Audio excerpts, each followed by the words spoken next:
నారా లోకేష్ గారు తీసుకున్నటువంటి సంచలన నిర్ణయానికి జగన్మోహన్ రెడ్డికి ఉలిక్కి పడ్డాడా? నారా లోకేష్ గారి నిర్ణయం వల్ల జగన్మోహన్ రెడ్డికి ముచ్చెమటలు పడుతున్నాయా? విశాఖ స్టీల్ ప్లాంట్ ని మేము కొంటామంటూ నారా లోకేష్ గారు చెప్పడంతో జగన్మోహన్ రెడ్డి వెన్నులో వణుకు పుడుతుందా అంటే ఏం చెప్తారు సార్? చాలా మంచి అంశం పెట్టారు. అయితే ఆంధ్రుల హక్కు విశాఖ ఉక్కు. కొన్ని వందల మంది ప్రాణత్యాగం చేసి నిరాహారం చేసి కేంద్ర ప్రభుత్వం యుద్ధం చేస్తే ఆంధ్ర రాష్ట్రం అట్టుడికితే మనం పోరాడి సాధించుకున్న విశాఖ ఉక్కుని ఈరోజు కేంద్ర ప్రభుత్వం ప్రైవేట్ పరం చేస్తానంటే నిమ్మక్క నీరెత్తినట్టు. 22 మంది ఎంపీలు ఆశతో కలిపి 31 మంది ఎంపీలు ఉంటే ఉచ్చ విగ్రహాలుగా మారిపోయి ఒకప్పుడు విశాఖ ఉక్కు కోసం 68 మంది ఎంపీలు రాజీనామా చేశారు. ఉమ్మడి రాష్ట్రం పెద్ద ఎత్తున నిరాహార దీక్షలు, ఫైల్స్ లాఠీ సర్జరీ, అరెస్టులు అయ్యారు, జైలుకి వెళ్ళారు. ఆయన విశ్వనాథ శాస్త్రి గారు విశ్వనాథ్ పేరు ఆయన చనిపోయాడు, అది అమరనాథ దీక్ష. సో ఇటువంటి సిచ్యువేషన్ లో ఆంధ్రుల హక్కుగా భావించే విశాఖ ఉక్కు సెంటిమెంట్ పాయింట్ 5 కోట్ల ఆంధ్ర ప్రజల మనోభావాలకు సంబంధించిన విషయం అది. ఎందుకంటే మా ప్రాపర్టీ, మా ఆస్తి, మా తరంలో మా పెద్దవాళ్ళు పోరాడి సాధించుకున్న ఆస్తి అంటారు. దాన్ని ఈరోజు కనీసం పూచికపులతో సమానంగా తీసేసి కేంద్ర ప్రభుత్వం మాడకుండా, ఎమ్మెల్యేలు చెప్పకుండా, విశాఖను కాపాడో తెలియకుండా ఇంత పెద్ద ఎత్తున కొన్ని వందల రోజులు పోరాటం చేస్తూ ఉంటారు వాళ్ళు విశాఖ ఉక్కు గురించి. కనీసం ఒక ఎమ్మెల్యే, ఒక ఎంపీ కనీసం మాట్లాడకుండా ఈ రోజు మా షాడో ముఖ్యమంత్రి, సైకో ముఖ్యమంత్రి చేస్తున్న పనులకి నారా లోకేష్ గారు ఫెరోషియస్ గా నిర్ణయం తీసుకున్నారు. Yes, is a leader. రాష్ట్రంలో, మా భారతదేశంలో ఈ రాష్ట్రం ఉంది. ఈ రాష్ట్రంలో ఉక్కు ఫ్యాక్టరీ ఆంధ్రుల హక్కు అవసరం అనుకుంటే మేము ఎన్ఆర్ఐ సహాయంతో, ప్రజల సహాయంతో, జడి లక్ష్మీనారాయణ కూడా చెప్పారండి ఈ మాట. అందరి సహకారాలతో ఈ అప్పులు తెచ్చుకొని రాష్ట్ర ఆస్తిని, విశాఖ ఉక్కుని కాపాడుకుంటామనే ప్లానింగ్ తో ఒక మగాళ్ళలాగా మాట్లాడారు లోకేష్ గారు. జగన్మోహన్ రెడ్డి గారు మీకు దమ్ము లేదా, ధైర్యం లేదా? దమ్ముల గురించి రొమ్ములు తెచ్చుకొని మాట్లాడారు జగన్మోహన్ రెడ్డి గారు. మీరు విశాఖ ఉక్కుని కాపాడుకోలేరా? ఒక ఛాన్స్ అని చెప్పి రాష్ట్ర ప్రజలు మోసం చేసి 150 మంది ఎమ్మెల్యేలు గెలిచారు. మీరు కూడా ఇప్పుడు దమ్ముల గురించి మాట్లాడుతుంటే ఒక రంగం ఏంటి, నన్ను 90 పేగలని ఇప్పుడు విశాఖ ఉక్కుని బీకేస్తా చెప్పండి. మీరు చెప్పిన భాష అడుగుతున్నా మిమ్మల్ని. విశాఖ ఉక్కు తరలిపోతా అంటే మీ రాష్ట్ర ప్రభుత్వం అంటే సమాధానం మీ దగ్గర. అందుకే ఈరోజు మా నాయకుడు ఒకప్పుడు హేళన చేశారు, రోడ్ ట్రోలింగ్ చేశారు. ఈరోజు ఆయనే ఆంధ్ర రాష్ట్ర నాయకుడు ఎదిగిన వ్యక్తి లోకేష్ గారు. స్టాన్ఫర్డ్ చదువుకొని వచ్చి తెలుగు రాదు, అది రాదు అని చెప్పిన వ్యక్తి ఈరోజు విశాఖ కోసం నేను నిలబడతా, చెప్పండి మీకు దమ్ముంటే ముఖ్యమంత్రి గారు చెప్పండి విశాఖను కాపాడతామని చెప్పి. మా లోకేష్ గారు ఉన్న ధైర్యం కూడా మీకు లేదు.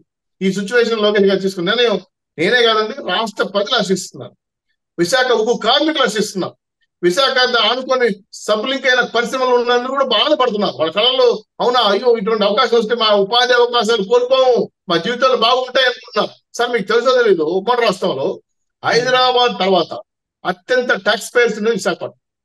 ఉమ్మడి రాష్ట్రంలో బాగా డెవలప్మెంట్ సిటీ విశాఖపట్నం. అక్కడ అభివృద్ధి కార్యక్రమాలు అదేవిధంగా ఉంటాయి. మనకు సముద్ర తీరంలో ఈ ప్రభుత్వాన్ని, ప్రాంతాన్ని అభివృద్ధి చేయాల్సిన ముఖ్యమంత్రి గారు ఆయన విలాసాల కోసం 5 కోట్లు ఖర్చు పెట్టి రుషికొండ బొడు కొట్టి నిన్న గెస్ట్ హౌస్ కొట్టుకున్నా అని చెప్పి తెక్కమాలి పనులు చేస్తాడు. నాకు అర్థం కలిసి ముఖ్యమంత్రి గారు, ఈయన ముఖ్యమంత్రి గారా? ఈయన దమ్ముల గురించి మాట్లాడతారా? ఈయన నాయకులు మాట్లాడతారు? నాకు అర్థం కావట్లా. నాకు ఈ విషయం ఏంటంటే వీళ్ళకి లాభాలు వస్తే ఒక మాట, వీళ్ళకి లాభాలు రాలేదంటే ఇంకో మాట. అంటే విశాఖ ఉక్కులో కూడా వీళ్ళు వాడాలంటే నాకు అర్థం కావట్లేదు. అక్కడ భూములండి రాజులు కొన్ని పేరు గుర్తు రావట్లేదు కాబట్టి 6,000 ఎకరాలు ఇచ్చారు, రైతులు ఇచ్చారు. ఆ చుట్టుపక్కల రైతులకు కొన్ని 122,000 ఎకరాల భూములు ఉన్నాయి. వాటి ఖరీదే దాదాపు ఇంచుమించు 1,65,000 కోట్ల రూపాయలని ప్రభుత్వం అంచనా వేసింది. రమానా మీకు ఒక్కొక్క ప్లాంట్ 3 ప్లాంట్ గా డివైడ్ చేసి ఉత్పత్తి చేసిన ప్రపంచంలోనే మీకు తెలుసు అత్యంత నాణ్యమైన స్టీల్ విశాఖ ఉక్కు. జపాన్, జర్మనీ, కొరియా తర్వాత ఇంత బ్రహ్మాండమైన స్టీల్ ఫ్యాక్టరీలో మీకు సిగ్గు లేదని ఆంధ్రప్రదేశ్ గవర్నమెంట్కి ఒక లోడు కొన్నారా? విశాఖ గురించి చెప్పండి చూద్దాం. విశాఖ మీరు లాభాల పరిస్థితులు నడపాలనుకుంటే విశాఖ స్టీలు గవర్నమెంట్ కాంట్రాక్ట్స్ కొనమని చెప్పండి, గవర్నమెంట్ బంగ్లాలు ఉపయోగించండి, చాలా టెండర్లు వేస్తారు కదా. మరి విశాఖ ఉక్కు లాభంలో పోయేది కదా.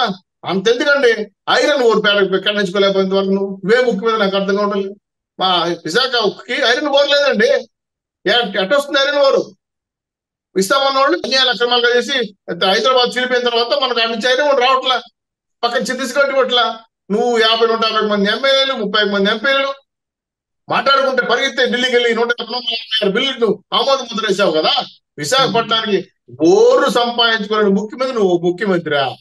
నువ్వు ఏం సాధించావు స్టీల్ ప్లాంట్ సంబంధించి? దీని గురించి మాట్లాడారండి. అది శ్రీశారెడ్డిలు పోయి ఓ రోజు ప్రదర్శన చేశాడంట, ధర్నా చేశాడంట. అయ్యే చిత్రమైన మాటలు మాట్లాడు. ఇవన్నీ నాకు అర్థం కావట్లేదు జగన్మోహన్ రెడ్డి గారు. నేను ఒక మాట చెప్తానండి, మీరు ముఖ్యమంత్రిగా అనర్హులు, ప్రభుత్వం నడపలేరు, పాలన తెలియదు, రాజకీయ అనుభవం లేదు, విజ్ఞానం లేదు. విశాఖ గురించి తెలుసుకోండి. విశాఖ ప్రైవేటీకరణ అడ్డుకునే ప్రయత్నం చేయలేదు. చేయలేండి. ఎందుకు చేస్తారు? లాభం లేదు. జగన్మోహన్ రెడ్డి గారి వల్ల, దానికి జగన్మోహన్ రెడ్డి గారి వల్ల ఏమీ లాభం లేదు. ఆయనకి వేల కోట్లు మంది అమ్మితే డబ్బులు వస్తాయి, ల్యాండ్ అమ్మితే డబ్బులు వస్తాయి, ఇసుక అమ్మితే డబ్బులు వస్తాయి, ఇట్లాంటి ల్యాండ్ శాండ్ గనులు అమ్మేస్తే డబ్బులు వస్తాయి. ఇట్లాంటి వల్ల ఇప్పుడు మీరు విశాఖ ఉక్కు గురించి పట్టించుకోలేదు, విశాఖలో లాటరైన్స్ గురించి పట్టించుకున్నాడు. దోసేస్తున్న లాటరైన్స్ తెలుసా మీకు?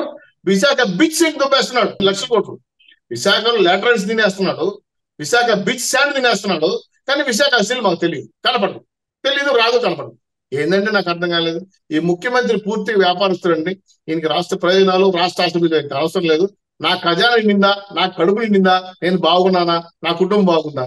ఆ కుటుంబం కూడా పలాకుల పాలు అయిపోయింది. ఇటువంటి సిచ్యువేషన్ లో ఈయన విశాఖ స్టీల్ ని కాపాడే పరిస్థితి లేదు కాబట్టి, జగన్మోహన్ రెడ్డి గారు ప్రభుత్వం చేయలేదు కాబట్టి, తెలుగుదేశం పార్టీ మా నాయకుడు ముందుకు వచ్చాడు. విశాఖ స్టీల్ ని కాపాడుకునే బాధ్యత మాది, ఎవరు వస్తారు చూస్తా, మేమే కొంటాం, ఎంత తప్పున్నా తీరుస్తాం, ప్రజలు జోడు పట్టుకుని అడుగుకుంటాం, మేము కావాలంటే మా హక్కును మా ఆస్తిని మేము రక్షించుకుంటామని చెప్పి ఒక నాయకుడు ముందుకు వచ్చినాడంటే రాష్ట్ర ప్రజలందరూ కూడా ఒకసారి ఉలిక్కిపడ్డారు.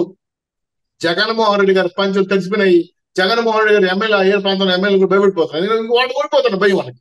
సో కాబట్టి ఈ సిచ్యువేషన్ లో రాష్ట్ర పరిస్థితులు కూడా ఆర్థికంగా కూడా దెబ్బతింపినాయి. కాబట్టి జగన్మోహన్ రెడ్డి గారు తెలుసో తెలియకో ఏం చేశాడో తెలియట్లేదు, కానీ ఈ ప్రభుత్వాన్ని పూర్తిగా సర్వనాశనం చేశాడు. అందుకే ఈ రోజు కొత్తగా పరిశ్రమలు రావట్లే, విశాఖలో రావట్లే, ఆంధ్ర రాష్ట్రంలో రావట్లే, ఉపాధి అవకాశాలు లేవు, కేంద్ర ప్రభుత్వం నిధులు సరిగా రావట్లే, అభివృద్ధి లేదు, లబ్ధి లేదు, సంక్షేమం లేదు, రాజధాని లేదు. అన్ని రకాలుగా రాష్ట్ర ప్రభుత్వాన్ని ఏ విధంగా కుక్కలు చెప్పిన ఇస్రాకు చేసిన జగన్మోహన్ రెడ్డి గారికి మళ్ళీ ఫ్యాన్ స్విచ్ వేస్తారంటే చాలా లేచిన పరిస్థితి లేదు. ఈయన ఇంకా గొర్రెల కాపరిగా ఉండొచ్చు అనేది రాష్ట్రపతి ఉద్దేశం. ఎందుకంటే దేవుడు బిడ్డ, యేసు బొమ్మలు వేసుకున్నాడు కాబట్టి, దేవుడు యేసు ప్రభు ఆయన, నేను వ్యక్తిగతంగా మాట్లాడడం కాదు కానీ గొర్రెల కాపరిగా ఉపయోగపడతాడని డౌట్ వస్తుంది. నాకు అర్థం కావట్లేదు. ఎందుకంటే ఏమి చేయలేదు ముఖ్యమంత్రి, ఇంకా అతను చేసుకుని బతుకుంటాడని ఆలోచన.